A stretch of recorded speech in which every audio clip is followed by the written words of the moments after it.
Hello students, I am Ajit Singh. आज हम discuss करेंगे 10th क्लास से सेकंड पोएम जिसका नाम है fire and the ice. It has been written by Robert Frost. किसके द्वारा लिखी गई है? रॉबर्ट फ्रॉस्ट के द्वारा। रॉबर्ट फ्रॉस्ट अमेरिकन पोएट हैं और ये प्रकृति प्रेमी हैं। जो हम चारों तरफ का वातावरण देखते हैं, ये उनके ऊपर पोएम लिखते रहते हैं। तो आज उन्होंने प्रकृति से हटके जो आदमी के, जो मानव के भाव हैं, यहाँ पर दो भाव को दिखाया है। जो विशेष भाव हैं आजकल जो प्रचलित हैं, एक इच्छा और दूसरी नफरत। तो इच्छा और नफरत तुम देख सकते हो आज दुनिया में कितनी बढ़ी हुई है और नफरत और इच्छाओं की वजह से संसार नष्ट हो रहा है। तो यहीं पर हमारा जो रॉबर्ट फ्रॉस्ट कवि यही कहता है, यदि संसार अगर नष्ट होगा पहले तो इच्छा से होगा, यदि बाई चांस अगर ये बच गया तो ये नफरत इसे नष्ट कर देगी। तो आओ हम इस पोएम को अब डिटेल में करते हैं। तो आप देख सकते हो fire and ice, fire and ice. लेकिन मेन बात क्या है जो इसके बारे में जानने के लिए, ये सिंबॉलिक पोएम है।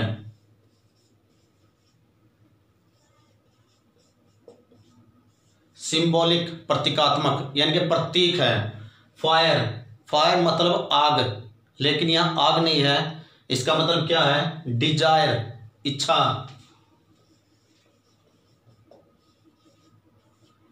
और यहां आइस का मतलब होता है बर्फ, लेकिन यहां पर क्या है? हेटर्ड, नफरत।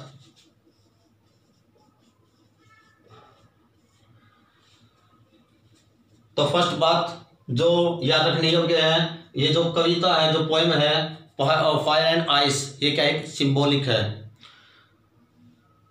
अब इस पोएम को हम डिटेल में करते हैं।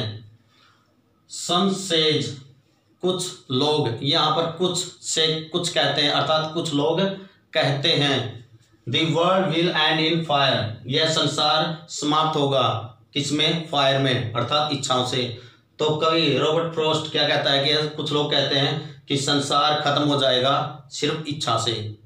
लेकिन कुछ लोग किस पर विशेष दबाव डालते हैं, प्रेशर डालते हैं? सम सेज इन आइस। लेकिन कुछ लोग कहते हैं जो पक्ष में हैं कि यह इच्छाओं से खत्म नहीं होगा बल्कि किससे होगा? नफरत से। यहां आइस का मतलब क्या? हेटर्ड, नफरत। कुछ लोग इस बात पर दबाव डालते हैं या जोर डालते हैं कि संसार नफरत से खत्म होगा। आगे क्या बोलता है Robert Frost? From what I have tested. From what का मतलब जो, आई हैव शॉर्ट फॉर्म है ये, आई हैव टेस्टेड मीन मजा चखना। लेकिन जो मैंने मजा चखा है, अर्थात जो चीज मैंने इस संसार में देखी है, कि संसार किससे ज्यादा नष्ट होगा? ऑफ डिजायर, इच्छा से। कहता है लेकिन जो चीज मैंने देखी है वो क्या है? इच्छा। भाई ये संसार इच्छा से खत्म होगा। इसलिए क्या बोलता है ये poet? I hold with stand या एग्री।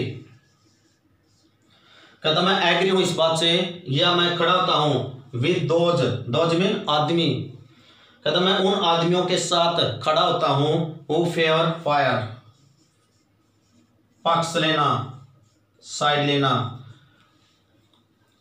तो यहां पर जोर डालता है कवि कि कहता कि मैं उन लोगों के साथ खड़ा होता हूं जो फायर का सहारा लेते हैं, जो अर्थात कहता मैं उन लोगों के साथ खड़ा, मैं उन लोगों से एग्री हूं जो आग का पक्ष लेते हैं, अर्थात इच्छाओं का पक्ष लेते हैं कि यह संसार इच्छाओं से खत्म होगा। एक छोटा सा कवि रिवीजन ले लेते हैं जल्दी। Some says the world will end in fire. कुछ लोग कहते हैं संसार खत्म होगा आग में, अर्थात इच्छा से। कुछ लोग सम सेज, कुछ लोग कहते हैं इन आइस, कुछ लोग कहते हैं संसार खत्म होगा नफरत से। लेकिन कवि क्या बोलता है? From what I tasted of desire. लेकिन जो चीज मैंने देखी है, जिसका मैंने मजा चखा है, क्या है? इच्छा। इसलिए आई होल्ड विद दोज, इसलिए मैं उन लोगों के साथ हूं जो फायर का पक्ष लेते हैं। हम चलते चलते एक बात और इसमें देख लेते हैं, राइम स्कीम और राइम वर्ड। जो फर्स्ट लाइन होती है उसको हम बोलते हैं ए, फायर। साउंड नोट करेंगे हम यहाँ पर, फायर, यहाँ क्या है? आइस। तो ये साउंड नहीं मिलती, इसलिए ये दूसरी साउंड है, इसलिए क्या होगा बी। अब यहाँ पर फायर, आइस, डिजायर, तो यहाँ पर क्या होगी ए। फेवर, फायर, ए। अगर पेपर में पूछा जाए कि राइम स्कीम क्या है तो इसकी राइम स्कीम क्या होगी ए बी ए। अगर राइमिंग वर्ड पूछा जाए फायर, फायर के साथ साथ कौन सा मिलता है डिजायर, फायर, ये राइमिंग वर्ड है। आई होप आपको ये स्टैंजा अच्छे से समझ में आया होगा। आज के लिए इतना ही काफी। Have a nice day.